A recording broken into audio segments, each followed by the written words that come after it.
पूर्वी ज्यावेळेस पक्षाच्या संदर्भातले महत्वाचे निर्णय घ्यायचे जायचे, अनेक नेत्यांचं असं म्हणणं असायचं की बारामतीमध्ये साहेब भेटतात, अजितदादा भेटतात आणि आपापसात चर्चा करून त्यांच्यात निर्णय झालेला असतो बऱ्याचदा, आणि मग त्याबद्दलची एक्सटेंडेड चर्चा इतर नेत्यांमध्ये केली जाते. पहिल्यांदाच ती शृंखला तुटणार आहे. आता डिसिजन मेकिंग ही घरातल्या घरातच होणार नाहीये, त्याच्यासाठी इतर स्टेक होल्डर सुद्धा त्याच्यामध्ये कुठेतरी इन्व्हॉल्व्ह असतील. ती तशी होईलच असं काही नाही ना. ते स्टेक होल्डर फक्त सुनेत्रा पवार, शरद पवार बसले, सुप्रिया सुळे बसल्या, परिवार बसला आणि त्याच्यामध्ये चर्चा झाली, डिसाईड झालं, असं आत्ताच्या परिस्थितीत होईल अशी शक्यता वाटते का? नाही, मला असं वाटतं की बघा, ह्या ज्या गोष्टी आहे की शक्यतांवरती आपण बोलतोय, पॉसिबिलिटीजवरती बोलतोय, आणि मला असं वाटतं की जे काही त्यांचे नेते म्हणतायत की जे आता राष्ट्रवादीला आग्रही असलेले नेते जो प्रस्ताव ठेवतात ते सुद्धा मान्य होईल पक्षातल्या नेत्यांना, हे कशावरून?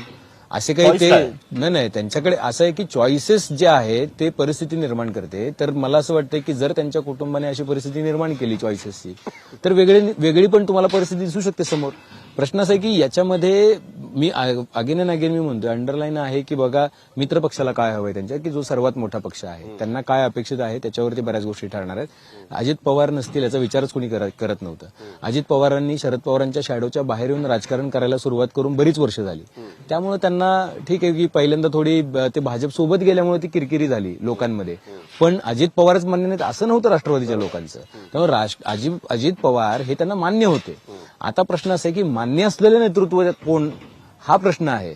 मग जो मान्य असलेलं नेतृत्व आधी तुम्हाला बसून ठरवावं लागेल की याला आपल्याला मान्यता द्यायची, याला आपल्याला शेंदूर ज्याला म्हणतो जनरली, की याला आपल्याला मान्यता द्यायची आणि या व्यक्तीच्या नेतृत्वात पुढे जायचं, हे आधी मान्य करून घ्यावं लागेल आणि त्यासाठी क्लोज डोअरमध्ये ते मान्य व्हावं लागेल आणि मग तुम्हाला पब्लिकली जावं लागेल. मला वाटतं फार मोठी प्रोसेस आहे आणि इतक्या लगेच तातडीनं होईल याची शक्यता फार कमी वाटते. खूप दिवस जर ते लिंगरिंग ठेवली ऋत्विक, तर त्याच्यातनं खूप फरक पडू शकतो. आणि मला काही उदाहरणं याच्यामध्ये द्यायची आहेत. तामिळनाडूमध्ये एआयडीएमके पक्षाचे सर्वस्व जयललिता होते आणि त्यांनी कुठल्याही पद्धतीने अर्थात त्यांचा लॉंग इलनेस होता आणि त्यांनाही वाटलं नव्हतं की कदाचित त्याच्यामध्ये तो फेटल ठरू शकतो त्यांच्यासाठी, आणि त्यावेळेस सुद्धा त्यांनी कुठल्याही पद्धतीने सक्सेशन प्लॅन त्यांचा ठरलेला नव्हता.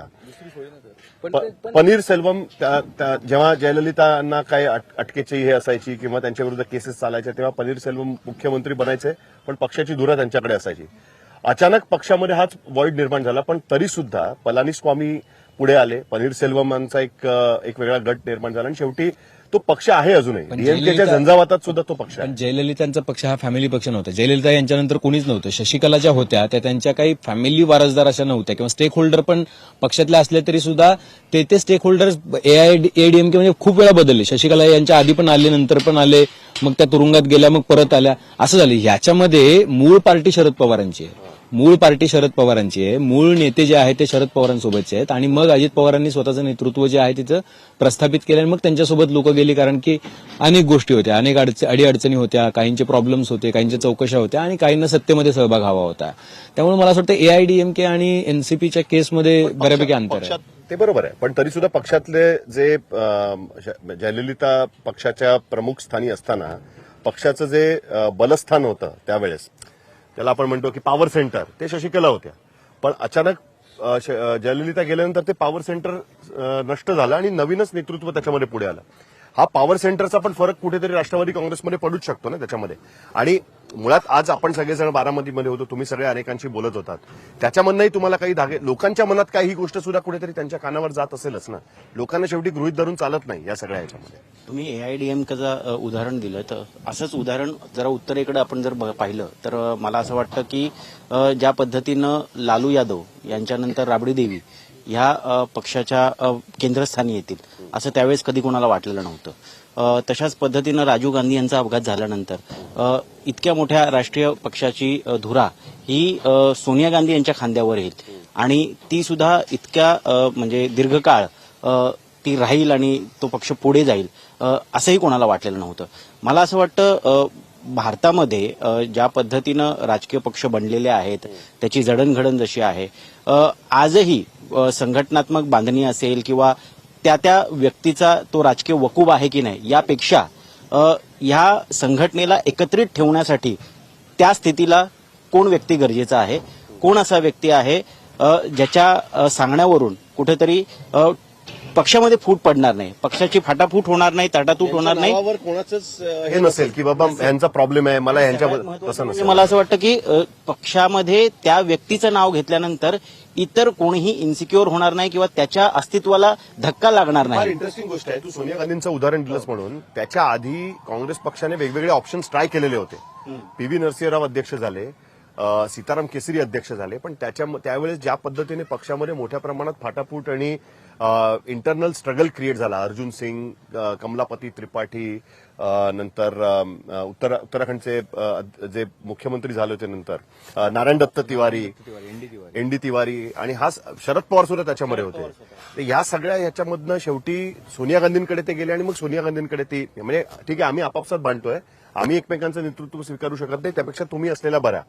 आणि त्याही वेळेस असंच वाटत होतं की त्या कितपत चालवू शकतील, हा प्रश्न होताच त्याच्यामध्ये. नाही, मुळात पक्षामध्ये जी फूट पडली ती महत्वाकांक्षेमुळेच पडली. अजित पवारांची महत्वाकांक्षा ही कालांतराने मोठी होत गेली आणि शरद पवारांपासून फारकत घेऊन त्यांनी एक वेगळा गट स्थापन केला आणि अर्थात त्याच्यावरती ताबाही मिळवला. पण आता जर सुनेत्रा पवार यांचं नाव जर पुढे करण्यात आलं तर मला असं वाटतं की शरद पवार असतील, सुप्रिया सुळे असतील, यांनाही त्याला विरोध करणं कुठेतरी कठीण जाईल.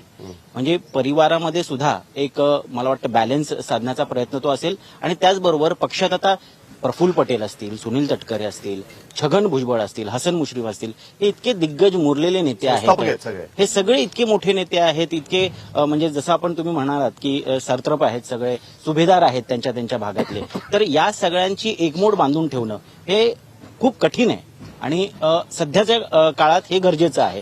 ते करण्यासाठी मला वाटतं एक मधला धागा जर कोणी असेल आणि तो इमोशनल जर धागा असेल तरच हा पक्ष आणखीन काही काळ जो आहे हा त्याची एकमोड बांधता येईल, त्याला विरोध कमी होईल. आणि मला वाटतं त्यामुळेच आता नरहरी झिरवळ यांनी सुद्धा उघड मला वाटतं कुठेतरी असं म्हणून दाखवलं, ते म्हणाले, त्यांनी वक्तव्य दिले की सगळ्यांची भावना आहे, पक्षात तर आहेच पण कार्यकर्त्यांची सुद्धा भावना आहे की राजेश टोपे पण म्हणाले की सुनेत्रा पवार यांच्याकडे नेतृत्व देण्यात यावं आणि पुढचा पक्षाचा जी काही धुरा असेल ही त्यांनी हाती घ्यावी.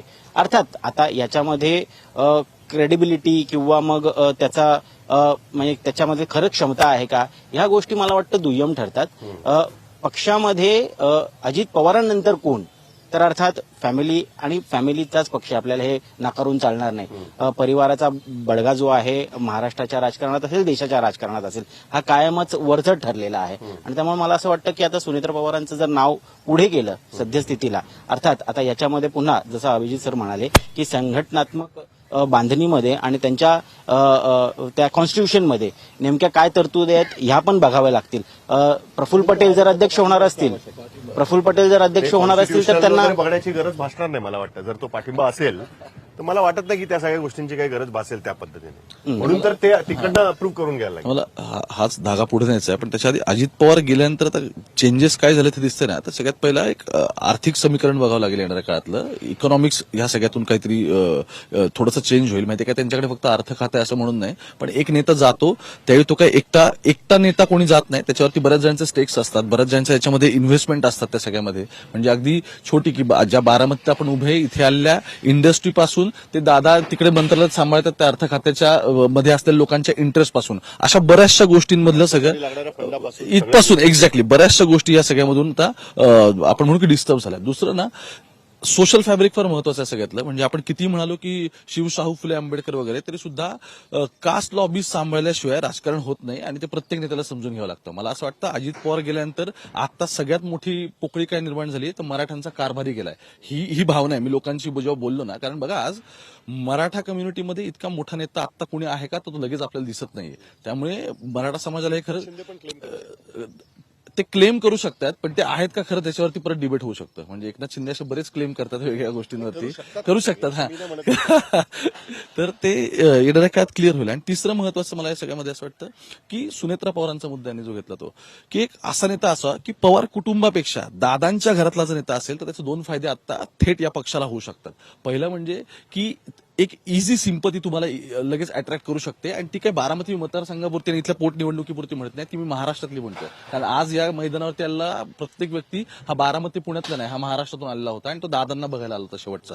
त्यामुळे दादांना मानणारा वर्ग हा सुनेत्रा पवारांच्या नावाला अपोज करणारच नाही. पार्टीतली जाऊ दे तर बाकी म्हणजे बऱ्याचदा असं होतं की केडरचं सुद्धा नेत्यांवरती प्रेशर येतं, असंही होतं. तर तो जो आहे ना सगळा केडर, तर तो या नावाला विरोध करणार नाही. आणि दुसरं या सगळ्यातलं महत्वाचं असं आहे की जर सुनेत्रा पवारांचंच नाव असेल, अपोज नसेल होणार, तर मग जसं यांनी मगाशी उदाहरण दिलं ऋत्विकने की सोनिया गांधी असतील किंवा त्याच्या आधी काही घडलेली उदाहरणं असतील, तर हळूहळू गोष्टी होतील. आणि आणखी एक मला काय जाणवलं की बघा, दादा ऍडमिनिस्ट्रेशनसाठी ओळखले जायचे. बऱ्यापैकी दादांनी इतक्या वर्ष अजित पवारांनी सरकारमध्ये राहून ऍडमिनिस्ट्रेशनची एक मोठी लॉबी सांभाळली. आज त्यांच्या पीए पासून ओएसडी पर्यंत बघितली ना, सगळ्यांचे चेहरे पांढरे झालेले होते. कोणाला माणसं सैरभैर बघतात.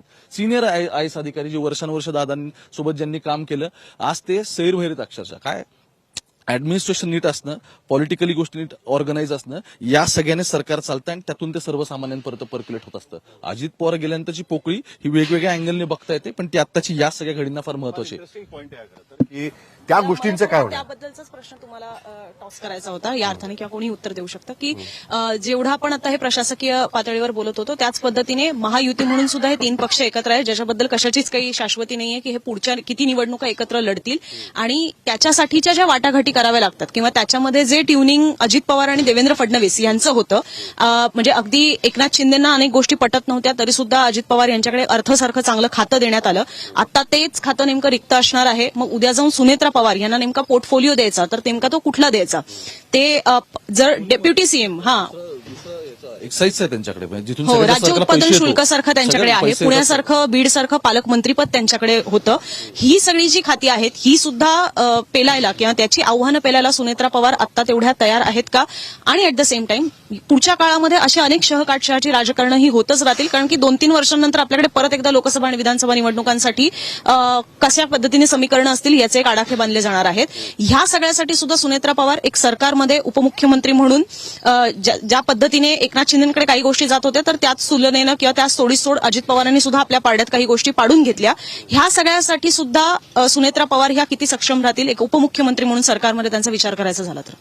बघ, ह्याची तुलनाच होऊ शकत नाही, कारण ही गोष्ट मला मान्य आहे तू जो मुद्दा उपस्थित केलास, कारण नुसता हा प्रश्न कोण उपमुख्यमंत्री होणार याचा नाहीये, तर अर्थ खातं आणि आत्ताच्या परिस्थितीमध्ये महाराष्ट्राची जी आर्थिक स्थिती आहे त्याच्यामध्ये अर्थ खात्यामध्ये सगळ्यात जास्त तारेवरची कसरत आहे. 2 महिन्यामध्येच महाराष्ट्राचं बजेट ठेवायचं आहे आणि हा सगळा प्रश्न आहेच. पण त्याचबरोबर बीडचं पालकमंत्रीपद त्यांना एका विशेष परिस्थितीमध्ये देण्यात आलं होतं. पुण्याचं पालकमंत्रीपद दादांनी मागून आपल्याकडे घेतलं होतं, कारण त्यांच्या पक्षाचं बलस्थान पुणे जिल्हा आहे असं आतापर्यंत तरी म्हणणं होतं. पण आता महानगरपालिका निवडणुकांमधनं काय होईल त्याच्या निकालानंतर आपल्याला माहित नाही.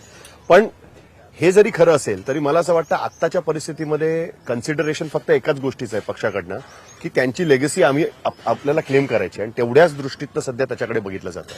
बाकीच्या गोष्टी आहेत तो प्रॉब्लेम राहणार आहे, पण ती ऍडजस्टमेंट करावी लागेल कुठेतरी त्यांना, कारण नाहीतर जो कोणी त्या सीटवर बसेल त्याच्याकडे दादांचा अजित पवारांचा वारस म्हणूनच बघितलं जाईल एका पद्धतीने, की आता ते चालवत आहेत पक्ष किंवा त्यांच्याकडे नेतृत्व गेलेलं आहे.